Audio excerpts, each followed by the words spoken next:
Sorry about that. Bit of finger trouble. You can tell I haven't done this for a week or two. Welcome to yet another episode of a Business Jam Live, and we have a cracker for you this afternoon. If you're, don't forget, if you are whatever you're watching on, whether it's YouTube, um, LinkedIn, Facebook, whatever, you can actually use, as long as you're logged in, of course, you can actually ask questions, make comments. We'll see them online, and if they're nasty comments, we'll ignore them. If they're questions, I'll do my best to throw them at our guest, because that's what we do with guests. So I think it's time to actually get to the guest bit. So my guest this afternoon is a creativity professor, researcher, international speaker, and a strategic advisor who's dedicated to exploring creativity, of course, applied to educational settings, cultural, social, and organizational development. He has a master's in creativity and innovation, is a member of the International Society for the Study of Creativity and Innovation. That is a mouthful. And he is a visiting university professor, and he's spoken at events all over the world: Europe, North America, South America, and Africa, sharing his expertise, of course, in creativity, leadership, learning communities, the future of education, and the future of work. And today he's going to share some of his knowledge with us. So please welcome Felipe Zamana. Hello, Derek. How are you? I'm absolutely fine. I hope that was a reasonable approximation of how to pronounce your name, but No, it's great. It's great. yeah, okay, fair enough. So, collective creativity. It's I think we've chosen the right title for this, because a lot of people, if you talk about creativity, especially in a workplace context, they think Edward de Bono's 6 thinking hats and other things. They think personal creativity. They don't really think sort of collective creativity or organizational creativity. So this is quite nice. So actually, before we talk about that, tell us how you got to where you are now. I mean, a potted history, a couple of minutes. Where did you start out at, and did anything inspire you, or did you just follow the interesting route, pull on the piece of string till you got to where you are today? Well, actually, it's a bit of both, because I remember being a child or a kid when I was younger. I thought about working with solving problems, and once I didn't know what to do with it. What kind of career can I follow to be a problem solver back then? And I watching TV and it's a program interviewing people in the streets, and they ask for a senior, an old man, and what do you like to do if you don't have to have money? You can work with anything without worrying about money. What will you do? And this old man said, I like to solve problems. For more strange or even stupid it sounds, gave me a kind of lead to, okay, it's not just me who wants to work with solving problems or problem solver. So must be someone out there to work with. And after a few years of this event, I read a book of Austin Kleon, Still Like an Artist. You can see here in my background, I'm a huge fan of him. And his book led me to study creativity. And my mother and my father are teachers, so I have education running in my veins. So I have to work with education. I like to work with education, teach and learn above all. And I start researching about creativity, and I want to know more. So I follow the interesting path, like you said, and it led me to here in Portugal, where I live today for 5 years now. And when I came to do my master in creativity innovation, so I keep studying creativity and now I'm here following my curiosity, basically. That sounds actually actually, why not continue with the curiosity theme? What part do you think curiosity plays in creativity? Curiosity is the base for creativity, because if you're not curious, if you don't want to know more, so what are you gonna change? So why I search for another way to do something or to think about something if I'm not curious about that? So everything starts with a question. If I don't have this question to start with, I'm not curious, I'm not. So simple as that. Yeah, it's just that over the past few weeks, curiosity has come up an awful lot of times. I mean, one of the most famous quotes was Albert Einstein, who said Yeah. that he wasn't. I can't remember the exact quote, but he claimed that he wasn't very gifted intellectually, but he was probably the world's most curious person. And the other thing that interested me was Leonardo da Vinci. Because he was an artist, he was also an engineer. But what he had was hundreds and hundreds and hundreds of notebooks, all filled with things he wanted to find out more about, and also people he wanted to talk to. He just hadn't got round to meeting them yet. He was incredibly curious. It's like he had a curiosity bank. It's true. To dip into, which I found fascinating. So good. Well, we got curiosity nailed. The other thing, I was having a conversation with somebody actually this morning about the term creative problem solving, and I was wondering if you found any of those words themselves a bit of a barrier.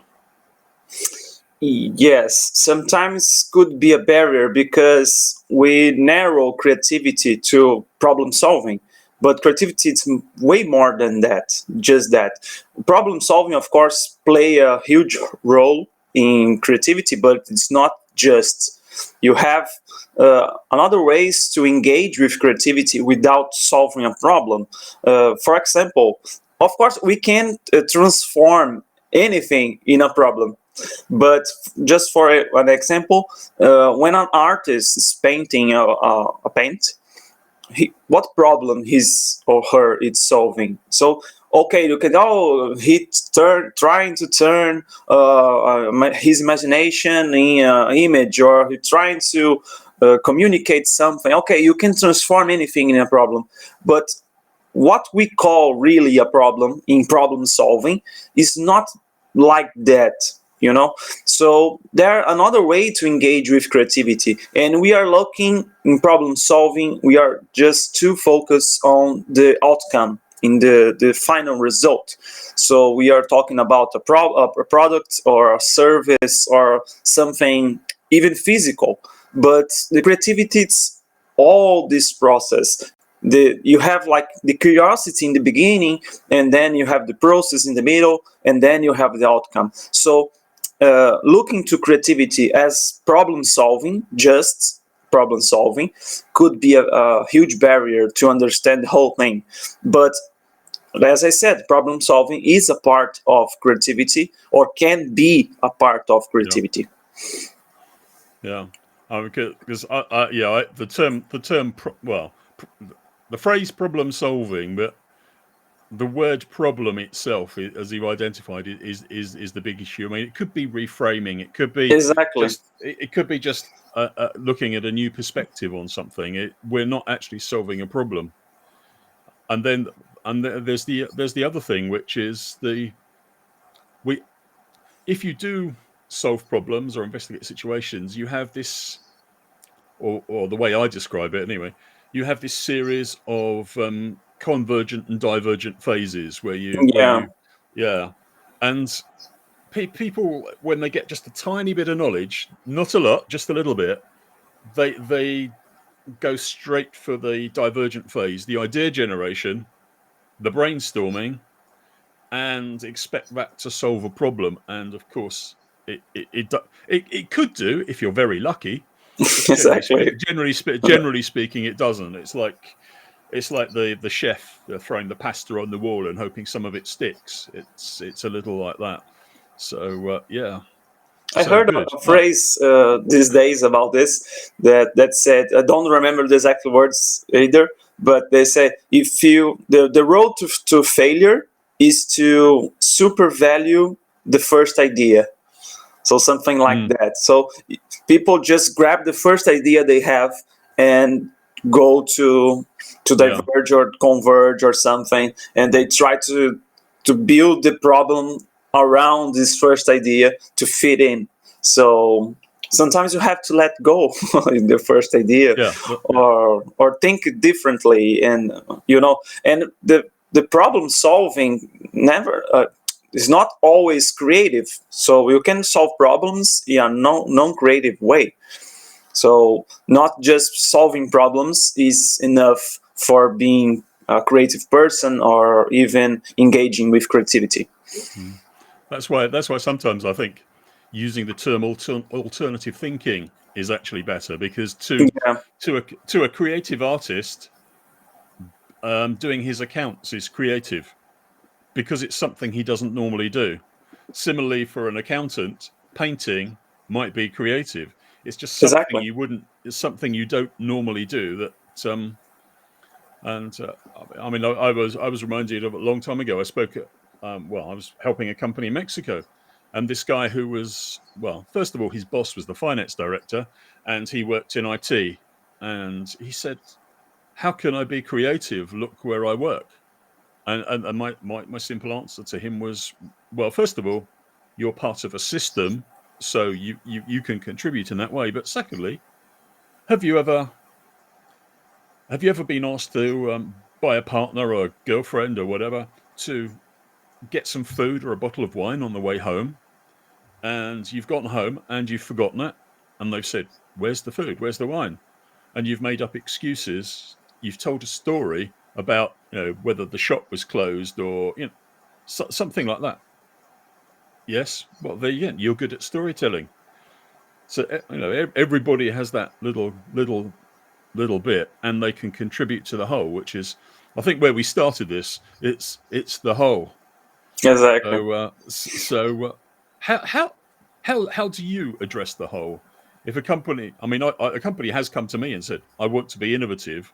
Do companies ever come to you and say, "I think I'd like to be creative," but without really knowing what it means?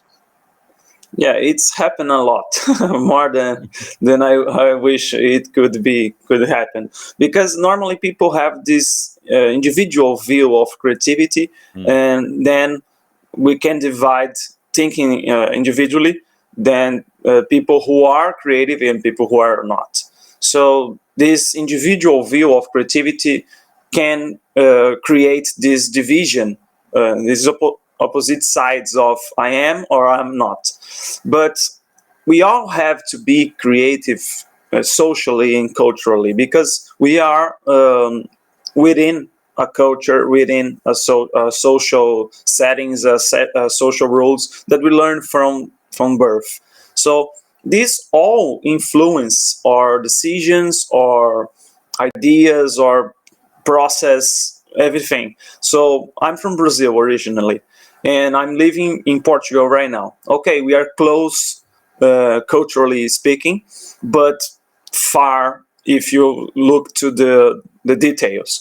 So when I'm here, I have to learn how people here think and adapt to it. So it's a way to engage with creativity and develop it in a different way I used to have in Brazil, because they function and then work socially differently.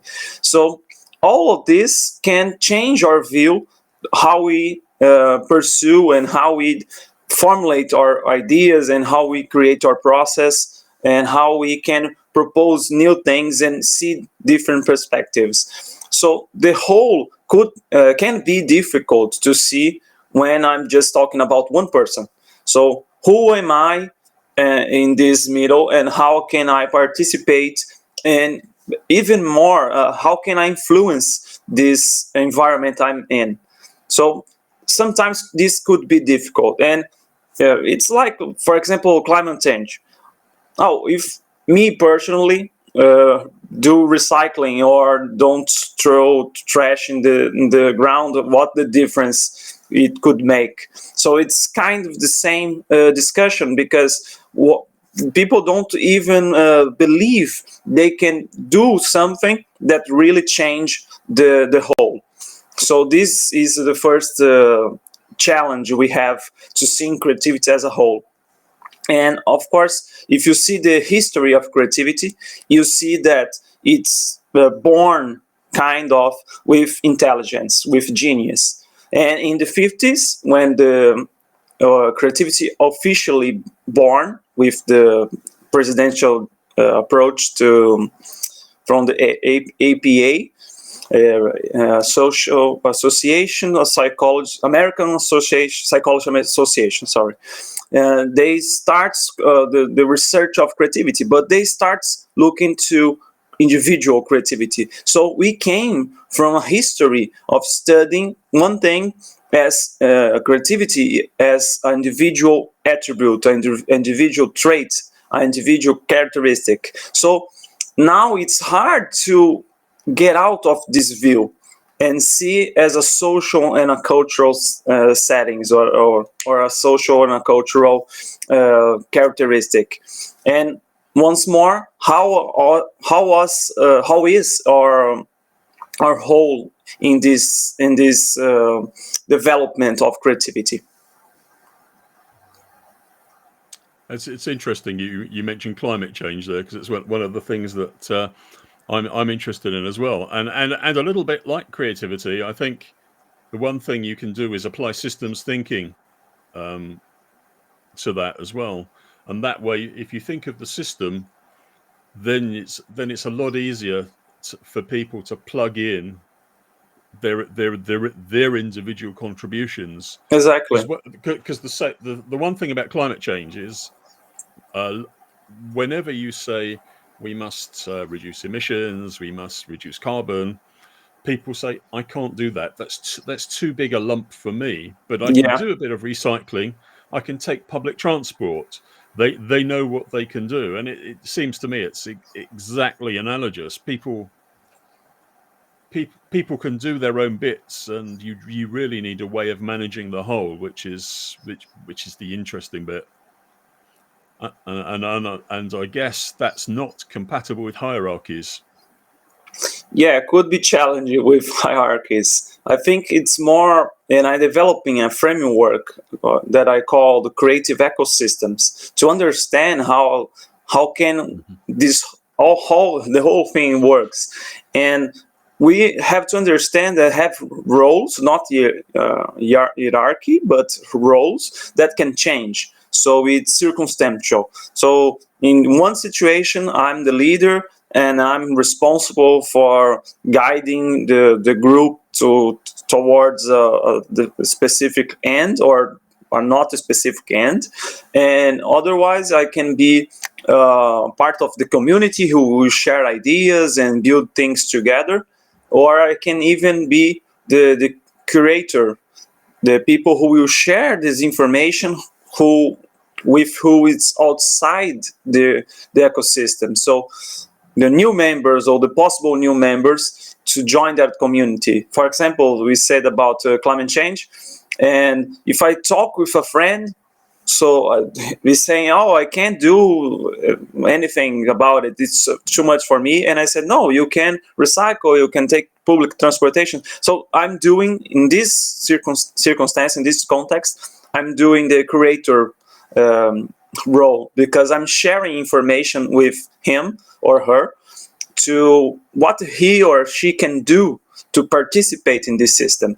So you don't have a hierarchy, but you have circumstantial roles to participate and to include people in this huge community, and in a group of communities, because it's not just one community. You have a lot of communities interacting with each other, sharing this information, sharing ideas. So I think looking creativity as a social cultural approach or a setting, you can see how different groups and different people share, interact with each other, and create and generate new ideas, new products, new process, new whatever.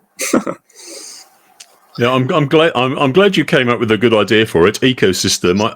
I have something which is a bit more messy than that. I talk about soup. And the whole idea in my soup model, if you like, is that we're all floating around in a big bowl of soup, like croutons and vegetables. So there's no hierarchy, and the managers are there because management is a function. It's not a controlling function. It's a Yeah. function. We need some managers, but everybody's connected. They're talking to each other. They're passing knowledge. They're talking to each other. They're trusting each other.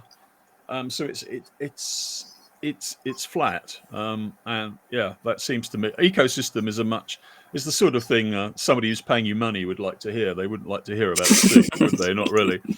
But yeah, it's pretty much the same thing, and that's Depends if excellent. they like soup. Yes, indeed. The other thing that's quite interesting. I don't know. Have you ever come across the? I'm just thinking. Well, it hasn't got a real translation in English. It's effectively hacking, but there's an Indian word, jugad. True, that no, Spelt Jugaad, and it became very fashionable for a while in Western companies, but it's effectively hacking. So a good example in fact, I've got a picture on one of my slide decks, and it's got a farmer with a pitchfork, and he's wedged his phone between the two middle prongs, and he's holding it up, using it as a selfie stick. It's that sort of thing where you bodge, and Western companies, they really like this, but they abandoned it after a while because there's no quality built into it. Yes, it gets you results, but I you think can only I know. Yeah, we have a you can word only. in this in Portuguese. What is it? Can we translate it? It's hard to translate, but I think it's the same concept because in Brazil we call it gambiarra. It's doing something quick and easy to fix something or to a solution for something, but it's not. You don't have quality in this solution. It's like you said. It's just putting the phone in between a pitchfork. So Yeah. it's not quality in that. It's okay. It solved the problem, if you say, but you can't transform this in something. It's just a quick fix. Basically, it's a shortcut for something. Yeah, but I think where the Western companies, I think they should have persevered with that culture and introduced something else. Now, again, because I have some Indian influences being associated with an Indian university. I introduced the concept of the chai Wallah, the guy who makes the chai on the side of the road, because the quality is built in. He doesn't read a manual every time he makes a cup of chai, but it's absolutely built into what he does, and he will make several hundred, if not 1,000 cups a day, all to the same standard. And it's because the quality is actually built in. It's ingrained in the culture. It's ingrained in the system. Yeah. Which is the bolt on to the bodging, if you like. So you can take that approach if part of your company culture is that we must produce a good product or a good idea for production to produce or whatever. So Yeah, I wrote about this in my book, and I talk about practice, sorry, but not just practice. It's deliberate practice. So we need to do something over and over, but always with that kind of thinking of, okay, what I'm doing and how can I be better at it, or how can I improve it. So I'm not just doing. doing for doing or just practicing for practicing. I'm trying to understand what I'm doing and Mhm. how I'm doing to be better at it. So this, I think, is the key to came up with better ideas and better outcomes or better process for creativity. So for develop our potential Yeah. in creativity, we need to do something over and over and build a huge body of knowledge about something.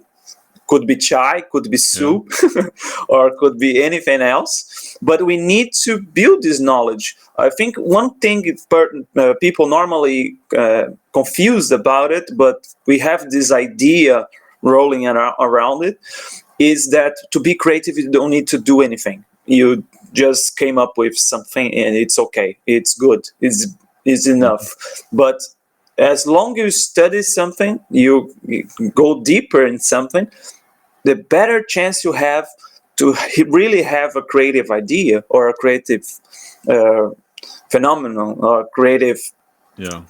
process, whatever, a creative something, because you have the knowledge to do it. Imagine if I start talking here about, like I have a discussion with a friend, and he said, if I start to talking about brain surgery here, I'm not a brain surgeon, I'm not a doctor, I've never even studied medicine.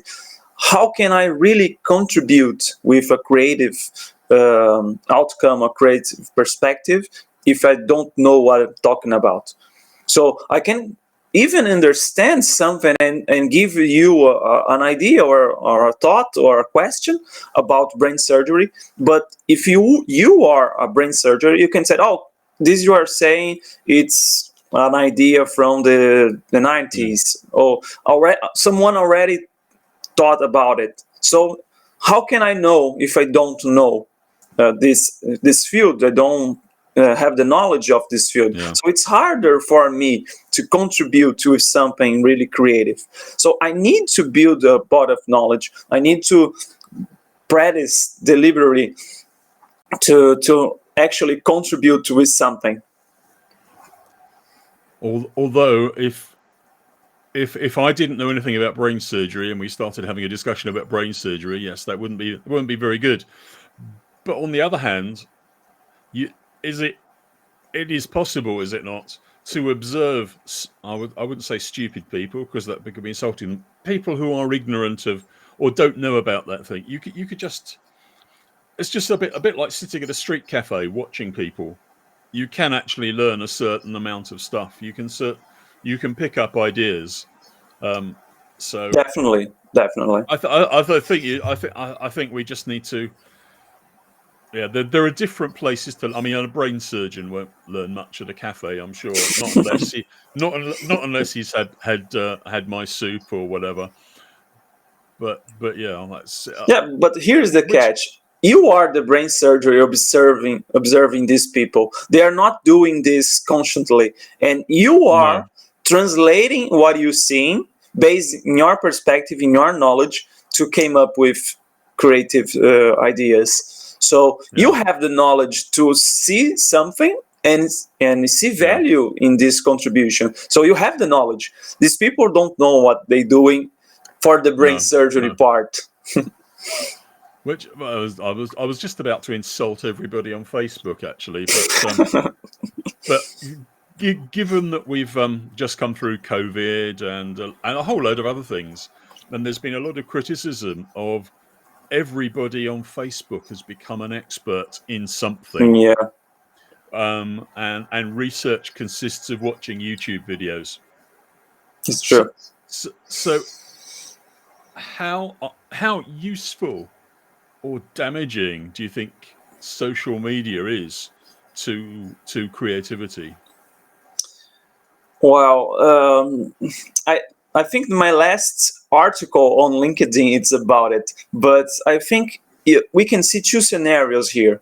One, it's kind of a positive scenario because somehow we are trying to learn, we are eager to learn, and Mhm. sharing this knowledge could be in the social media, could be a good thing for people, but we need to filter.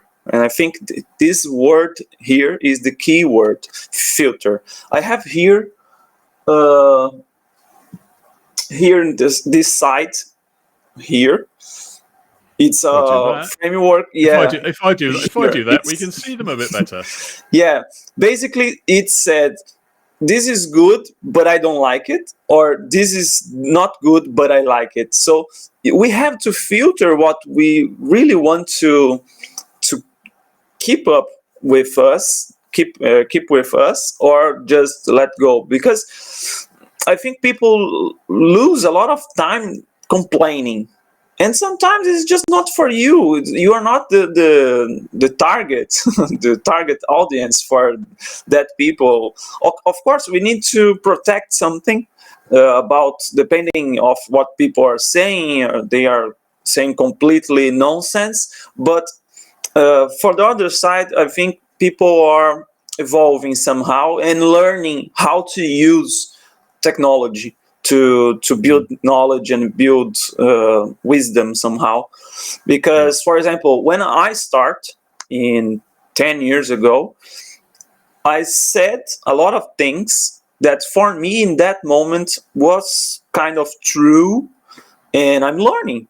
And reading it, what I said now, well, no, complete nonsense. I'm talking gibberish. So I evolve, I study, I learn, but I have this. I need this space to be wrong and not be judged. I think this is important. But um, what I need when to give an evidence here to highlight here is there's a difference between I'm learning and I'm being a specialist and I'm the holder of the truth. So we need to be clear about.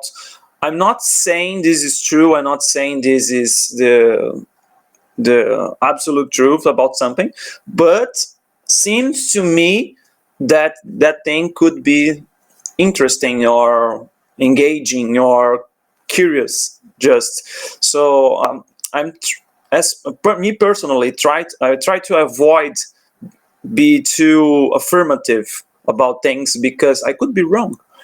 So I know that, and I know that today seems right, tomorrow could be wrong too, because we are building knowledge.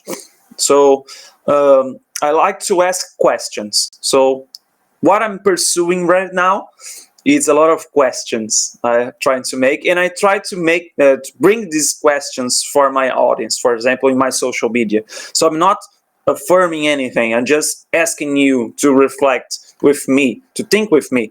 So, what do you think about something? What do you think about this? What do you think is the future of creativity, the future of ecosystems? So, this change of our speech could be interesting in social media, and I think we are learning how to deal with this and how avoid false prophets in the social media. Yeah. I think there's far too, particularly on Facebook, but not totally on Facebook. There is this thing where people have to be right, Yeah, and there isn't a great deal of discussion. People have to be right. So yeah, I must admit when people start entering into those threads that I'm part of, I just leave them because I can't be bothered. because you have to explain, keep explaining everything, and it's just hard yeah, work. Whereas the best thing I think exactly. is face to face in a bar with maybe with some alcohol or something, and you get a much better atmosphere. And because the problem about social media, we talk about everything being public, everything going out, but in fact it's very very linear in a way. People comment, then another person comments, then another Yeah, person comments. You don't get that. You don't get a proper discussion. It's a simulated discussion. it's true. It's It's not true. like it's not like we would get in a classroom or a bar or a restaurant or whatever. Yeah, and So we are talking about the whole, and this kind of thing blocks the scene, or block we for seeing the whole, because we are seeing just a timeline, a linear thing. Like you said, I read a post, and then I read a comment, then I read another comment. It seems linear, but and then we go to the specifics, and we can't see the whole like this. Yeah. So, and one thing I think, especially about creativity, people are looking for the impossible. They want a shortcut, they want a magic formula. And when I read a quote these days about this, and when people want the impossible, the liars are the people who are satisfying them, because they say, "Oh, I have a magic formula. I have this shortcut you're looking for," but this is impossible. This is non-existent. So then you have the false specialists on the social media, because it's always linear, like you said, because it's the truth here, the truth here, the truth here, and then you have just what you want to see. Yeah, we call those sorts of people snake oil salesmen.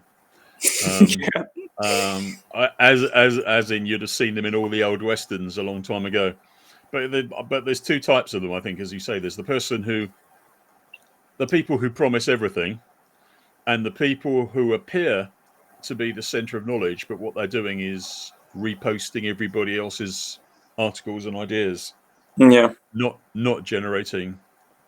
And actually, whilst you were talking about things being linear, it just suddenly struck me, we very cleverly engineered this, or maybe not, that this whole idea of being linear on social media is very like being in a company where the whole organization isn't involved. So somebody says, "Oh, we will ask the marketing department." Okay, then we'll ask, I know, production. Then we'll talk to the secretary, and that also is a linear conversation, which doesn't work very well if people aren't able to contribute when they want to, in the way that they want to. Yeah, contributing in a team, especially in the whole company or enterprise, could be challenging, because you don't have this safe space to share. So if I say something, how people will receive this idea or this contribution, and how this gonna backfire to me, probably. So people don't say anything, they avoid saying something, because afraid of the judgment that could be there in these settings. But we need to build, for what I believe, we need to build places inside the company when all departments can interact with each other without this kind of judgment. And don't need to be a formal meeting or something. It could be just a open space that people goes and leaves and stay there how long they want, and they interact with each other freely. You can't really control this kind of situation.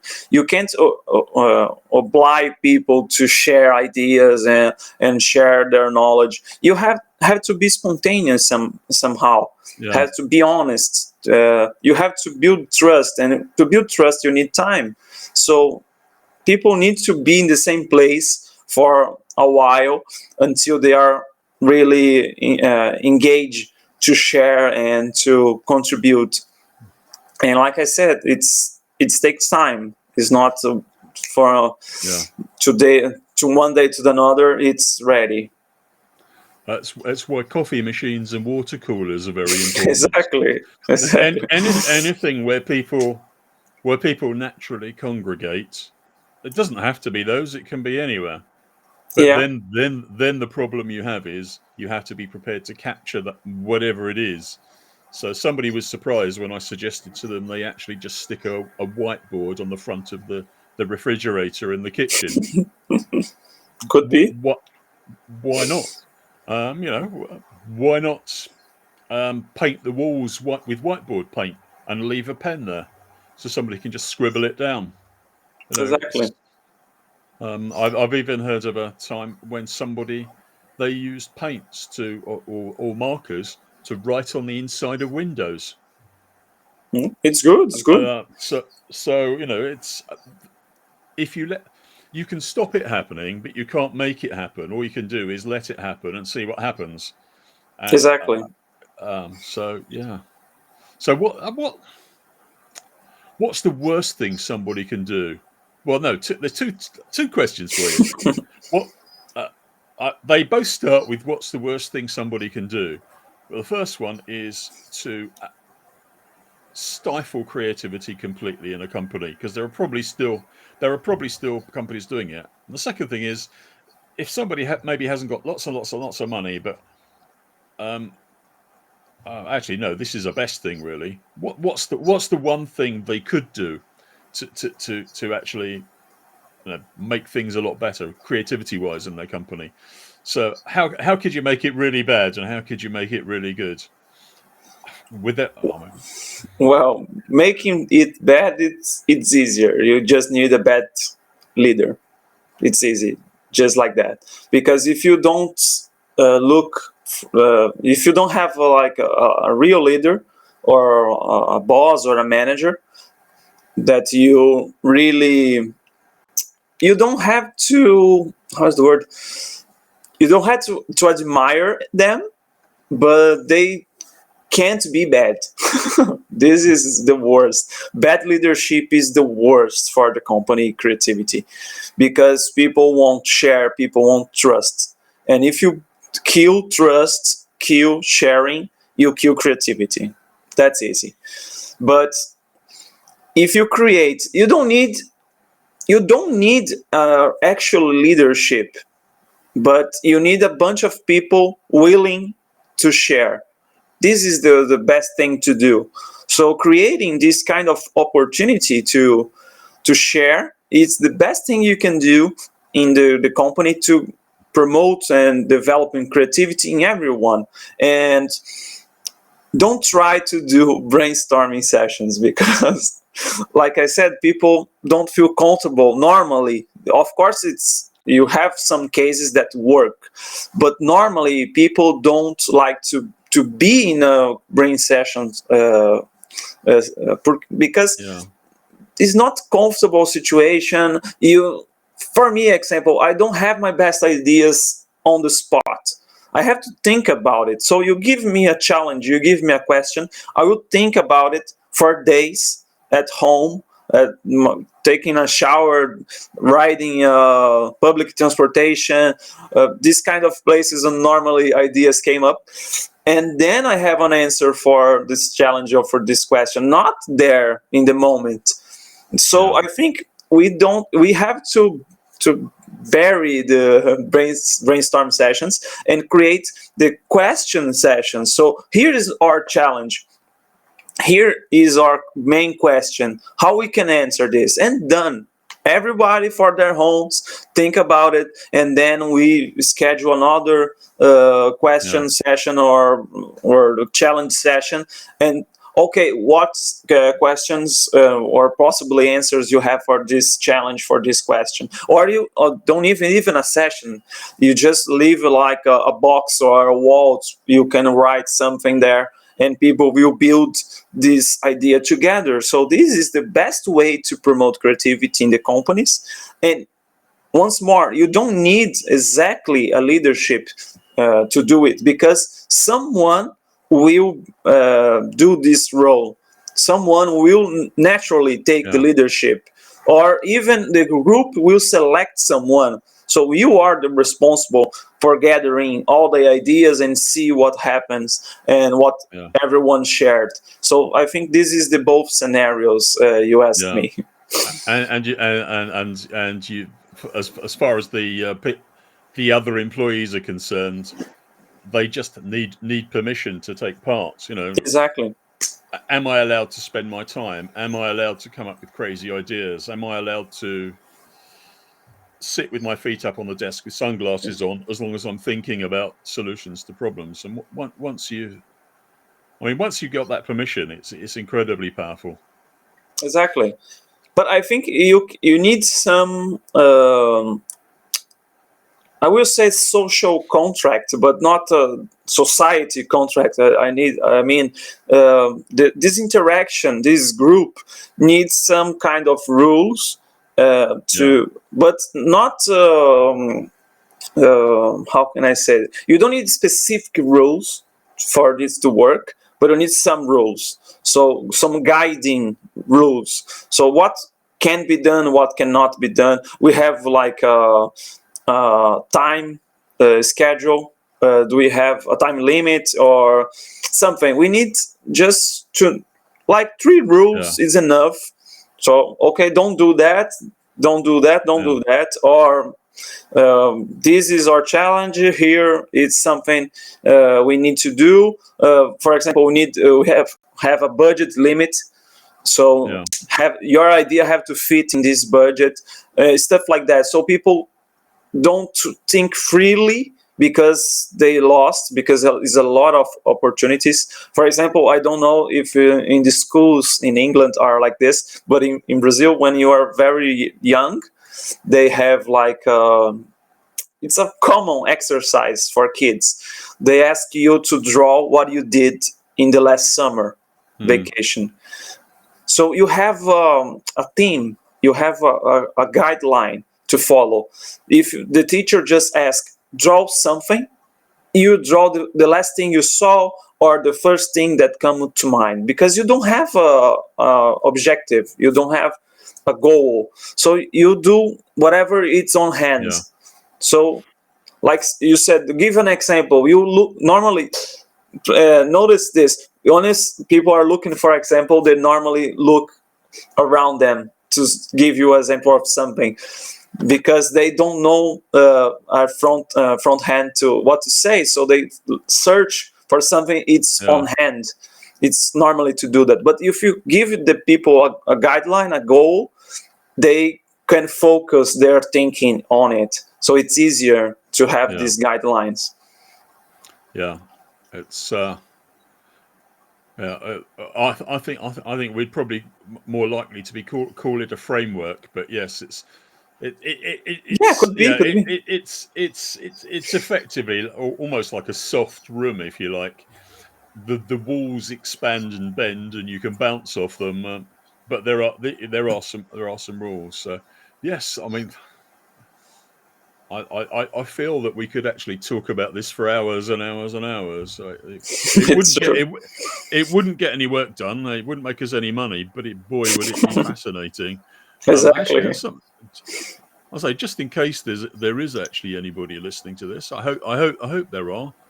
Please send us some questions if there are. I ought to flash this up. So if you want to get in touch with my guest for today and ask him all the difficult questions I haven't, then please do. I'll leave that up there for a bit. But it's would you believe we've been chatting for nearly 50 minutes?